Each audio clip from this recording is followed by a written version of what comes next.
अस्सलामुअलैकुम। मैं आप सब के लिए दुआगो हूँ और उम्मीद है कि आप सब भी मुझे अपनी दुआओं में याद रख रहे होंगे। अल्लाह ताला हम सब को सेहत, खुशी, खैर व आफ़ियत से रखे। आज मेरा ख़्याल है कि हम गपशप करते हैं स्कूल पर। जब मैं छोटी थी या आप और हम सब छोटे थे तो एक टॉपिक हुआ करता था, मेरा स्कूल हमारा स्कूल। 8-10 लाइनों पर लिखना होता था। कितना खूबसूरत नाम था, मेरा स्कूल और हमारा स्कूल।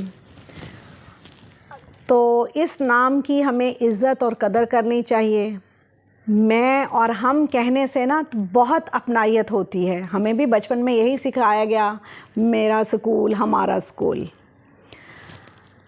तो हम ये इदारे शामिल होते हैं तो ये इदारे बनाते हैं ना, हम ख़ुद बनाते हैं, हमें इनसे फ़ायदा होता है, हमारी ज़िंदगी में ये अहम किरदार अदा करते हैं।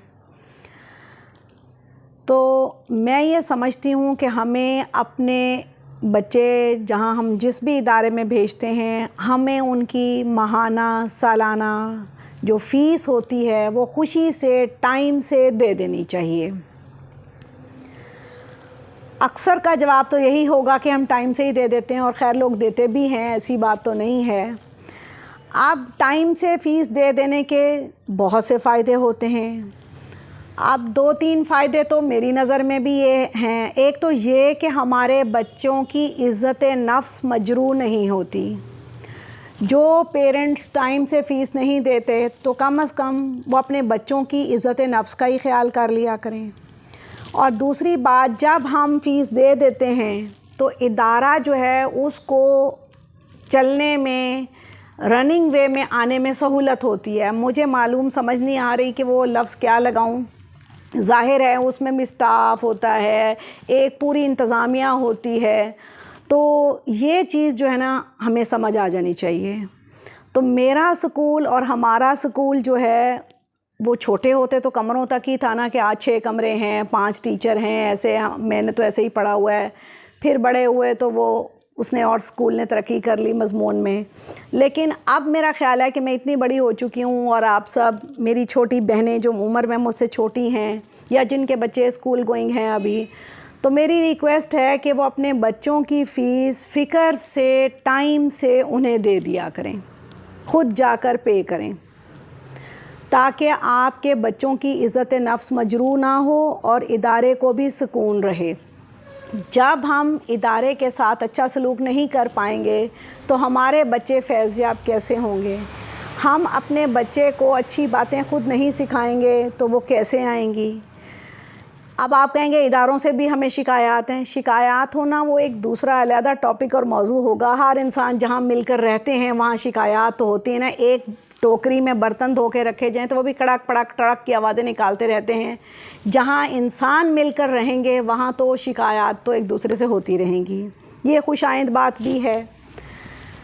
वो तो जब हम इस दुनिया से चले जाएंगे, कब्रों में बंद हो जाएंगे, तो वहाँ हमें एक दूसरे से क्या शिकायत होगी, वो टॉपिक तो एक अलग है कि हमें अपने इदारे से क्या क्या शिकायत होती हैं। होनी तो नहीं चाहिए। आखिर हम उस इदारे को चाहते हैं, पसंद करते हैं, तो अपने बच्चे भेजते हैं।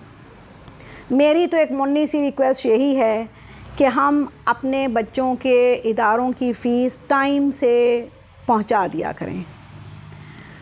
अब हम कहते हैं स्कूल बहुत महंगे हैं, ब्रांड हम ख़रीद लेते हैं, पार्लर हम चले जाते हैं, बड़ी बड़ी पार्टीज़ हम मनाना चाहें तो मना लेते हैं, लेकिन जब स्कूल की बारी आती है तो हम कहते हैं कि फ़ीस बहुत ज़्यादा है।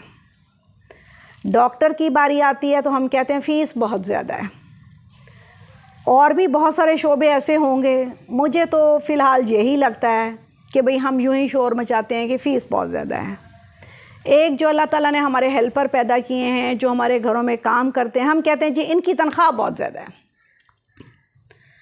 तो मेरा ये ख़्याल है जो अल्लाह ताला ने हमारे हेल्पर पैदा किए हैं, हम उनकी तनख्वाह उनके टाइम पर दिया करें और दिल खोल कर दें। और 4 दिन ना आए तो 14 तबक रोशन हो जाते हैं, लाग पता जाता है।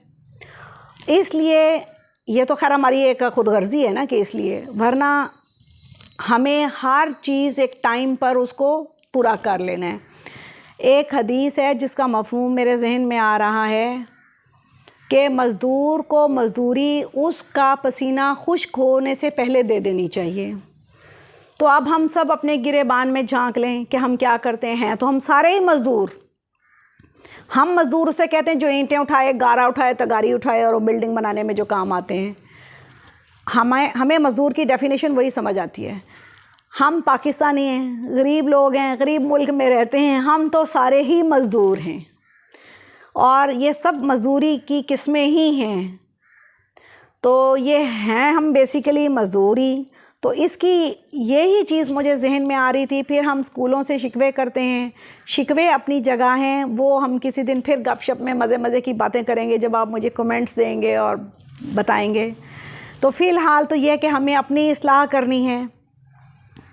तो ये जो अपनी इस्लाह है ना कि हम अपने इसमें कितना हमारे बच्चे का फ़ायदा है कि उसकी इज़्ज़त नफ्स मजरूह नहीं हो, वो भी एक सीखे कि कोई काम टाइम पर कैसे करते हैं। ज़िंदगी में बहुत सारे काम ऐसे होते हैं जो टाइम पर ही खूबसूरत लगते हैं, अच्छे लगते हैं। हमारे बच्चे 8 घंटे वहाँ रहते हैं, हम ना स्कूल को परेशान करें ना अपने बच्चे को, है हमारा ही वजूद परेशान करता है, बच्चे को भी और स्कूल को भी। बच्चा मासूम होता है और आपको पता है इदारा चल नहीं पाता, उसके लिए भी कोई प्रॉपर अखराजात की ज़रूरत होती है।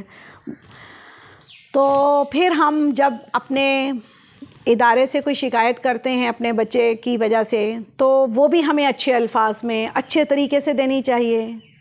अगर हम अपने असातिज़ा का अदब नहीं करेंगे, अपने बच्चे के अंदर वो मोहब्बत और अदब नहीं डालेंगे, तो हमारा बच्चा कैसे तरक्की करेगा। मैं 1-2 दफ़ा 1-2 माँओं से कह चुकी हूँ कि आप अपने बच्चे को अपने शौहर के आगे से ना बुलवाएं, बदतमीज़ी ना करवाएं, यानी अपने बच्चे के बाप के आगे अपने बच्चे को इतनी जुर्रत ना दें। आज तो आप शायद उसकी सपोर्ट फ़ील कर रही हैं और वो बच्चे को कहती हैं बाबा को ऐसे कह दो, ये गलत बात है। फिर वो दिन दूर नहीं जब आपका बच्चा भी आपके आगे से बोलेगा। तो मेरी अपने से छोटे जितने मेरे जूनियर जोड़े हैं जो अभी मुझसे छोटे हैं और बच्चे भी उनके छोटे हैं, तो मेरी उन सब से गुजारिश है कि अपने शौहर का अदब सिखाएं, बच्चों को उनके बाप का अदब सिखाएं कि अदब क्या है। तो मुझे ये कुछ बातें थी जो कि मुझे ख़्याल था कि मुझे करनी चाहिए। तो अब आप पूछेंगे क्या आप अपने बच्चों को सिखाती हैं। तो मैं कोशिश तो हमेशा यही की है और अपने बच्चों को हमेशा मैं प्यार से ये कहती हूँ, बेटा मेरे बंदे दी इज़्ज़त करया करो। तो वो हंसते हैं, खुश होते हैं कि मामा आपको अपना शौहर बहुत प्यारा है। तो मैं यही समझती हूँ कि वो अपने बाप की अभी तक तो इज़्ज़त करते हैं और अल्लाह करे करते ही रहें, हमेशा खैर खुशी की करते रहें। और बहुत सारे शौहर ऐसे होते हैं जो कि बीवियों की इज़्ज़त नहीं करा पाते, ये भी एक टॉपिक है। तो शौहरों को भी चाहिए कि अपने बच्चों को से इस तरह रहें कि वो उनके अपने माँओं की उनसे इज़्ज़त करवाएं, प्यार से मोहब्बत से। ख़ुद करेंगे तो बच्चे भी ऑटोमेटिकली करेंगे। वैसे हमारे मुआशरे में रिवाज तो यही है ना कि माएँ बाप की कर रही हैं यानी अपने शौहर की, तो बच्चे भी यही सीख जाते हैं। तो स्कूल के यूनिफॉर्म की बात आई, जहाँ हम इतने अखराजात करते हैं, यूनिफॉर्म बनाते हैं हम एक। अब एक बनाने से हमें ही तंगी है ना कि रोज़ाना रात को धोएं, फिर उसको इस्त्री करें, कभी सर्दी का मौसम है, कभी गर्मी का मौसम है। फिर वो यूनिफॉर्म होता है रेडीमेड, कभी उसकी ज़िप, कभी बटन, कभी सिलाई उधड़ जाती है। तो फिर नतीजा ये होता है अगले दिन हम बच्चे को कलर्ड कपड़ों में, रंगदार में भेज देते हैं। इससे भी हमारा बच्चा अपसेट होता है। ज़ाहिर है इदारे में एक डिसिप्लिन है, तो डिसिप्लिन ख़राब करना भी बच्चे ने सीखा, उसकी इज़्ज़त नफ्स पे भी आई। ज़ाहिर है गोशमाली तो इदारे से उसकी होगी। तो मेरी सब बहनों से रिक्वेस्ट है कि अपने बच्चों के यूनिफॉर्म भी 4-4, 5-5 ख़रीदें, उनके उधड़े हुए का भी ख्याल करें, बटन का भी, ज़िप का भी, जो भी जिस तरह है, क्योंकि रेडीमेड होता है तो वो ज़्यादा देर पा नहीं होता। तो अपने बच्चों की इज़्ज़त नफ्स का हम नहीं ख्याल करेंगे तो कौन करेगा। तो बच्चों की इज़्ज़त नफ्स का ख्याल करेंगे तो वो भी हमारी इज़्ज़त करेंगे। अब एक बच्चा रंगदार कपड़े पहन के गया, परेशान हुआ, वहाँ पे उससे पूछा गया, तो ज़ाहिर है अब वो डिस्टर्ब आया, तो उसने क्या पढ़ा और क्या उसने माँ बाप की इज़्ज़त सीखी। वो जहन में तो उसके हुआ ना कि मेरे माँ बाप की वजह से मुझे परेशानी होती है। जैसे एक बच्चे की मुझे बात याद आ रही है, तो वो मेरी फैमिली का बड़ा प्यारा बच्चा है, वो स्कूल कलर्ड कपड़ों में गया, तो स्कूल वालों ने मतलब जो इंचार्ज होंगे उन्हें लगाया कि आपने बेटा क्यों रंगदार कपड़े पहने हैं, आप खड़े हों। तो बच्चे ने आगे से कहा कि आप मेरी मामा को फ़ोन करके बाबा को पूछें कि उन्होंने मुझे ये कपड़े क्यों पहनाए हैं, और ये कह के वो बच्चा बैठ गया। तो जब मुझे पता लगा तो मुझे बड़ी उसकी ज़हानत अच्छी लगी, मुझे हंसी भी आई और मैं बहुत खुश हुई कि बच्चे में कॉन्फिडेंस है। तो ये तो सारे बच्चे इतने सियाने तो नहीं होते ना, कुछ बच्चे तो मेरे जैसे भी होंगे जो शाये से होंगे, जिसको उर्फ़े आम में मीसने बच्चे हम कह देते हैं। शर्म अच्छी चीज़ है, अदब अदाब अच्छा है अगर बच्चे कर रहे हैं, लेकिन ये कि हमें अपने बच्चों की इज़्ज़त नफ्स का ख्याल करना है। उसमें उनको यूनिफ़ॉर्म रोज़ाना पहनाएं और स्कूल की फ़ीस टाइम से दें, और बच्चों को हम ये सिखाएं कि टीचर्स का अदब रिस्पेक्ट हमारे ऊपर ज़िम्मेदारी है। टीचर भी हमारे जैसे इंसान हैं, फरिश्ते नहीं होते। कभी एक बच्चे को डांटते हुए दूसरे को भी डांट हो जाती है, तो इसमें नाराज़ नहीं होना चाहिए। ज़िंदगी में पता नहीं हमें आगे कैसे कैसे लोग मिलेंगे, क्या क्या होगा। ज़िंदगी जो है ये आसान नहीं है, ये काफ़ी तगो-दो का नाम है। तो ये भी मैं किसी दिन इस पे भी बात करूँगी। अभी तो मुझे यही चीज़ कई दिनों से थी कि मैं ये बात करूँ कि इदारे की फ़ीस, किसी भी इदारे में हमारे बच्चे हों, हम इदारे के साथ प्यार मोहब्बत और अदब से रहेंगे, उनके वाजिबात जो हमारे ज़िम्मे हैं वो हम कॉन्शियसली उन तक पहुंचा देंगे, तो फिर उन्हें भी हमारे से लगाव और मोहब्बत होगी, क्योंकि उन्हें सहूलत होगी, और फिर वो भी हमें हमारे मसाइल सुनने में, उनको हल करने में हमारी हेल्प करेंगे। वैसे तो इदारे बड़े अजीम होते हैं, वो करते हैं हेल्प, ऐसी बात नहीं है। तो ये थी जी आज की बात। और बच्चों को होमवर्क भी टाइम से करवाएं, और कुछ बच्चे होमवर्क कम कर पाते हैं, उनसे उतना ही करा लें और टीचर को बता दें कि हमसे इतना ही हो पाया है। लेकिन माँ और बच्चा टीचर, ये एक ऐसी ट्रायंगल है कि इनका आपस में इत्तफाक और प्यार होना चाहिए।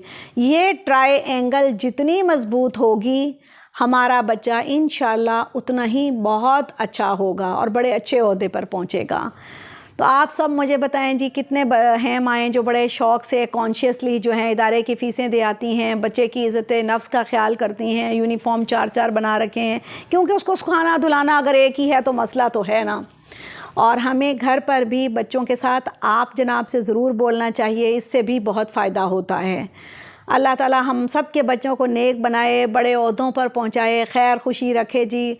और अगर आपने मेरी बातें पसंद की हैं तो ज़रूर लाइक करें और फ़ीडबैक दें कि आपको कैसी लगी। है तो ये गपशप मज़े की जो है हमारी ज़िंदगी पे मुहित है और हम इसमें दाखिल हैं। अच्छा जी, अस्सलामु अलैकुम।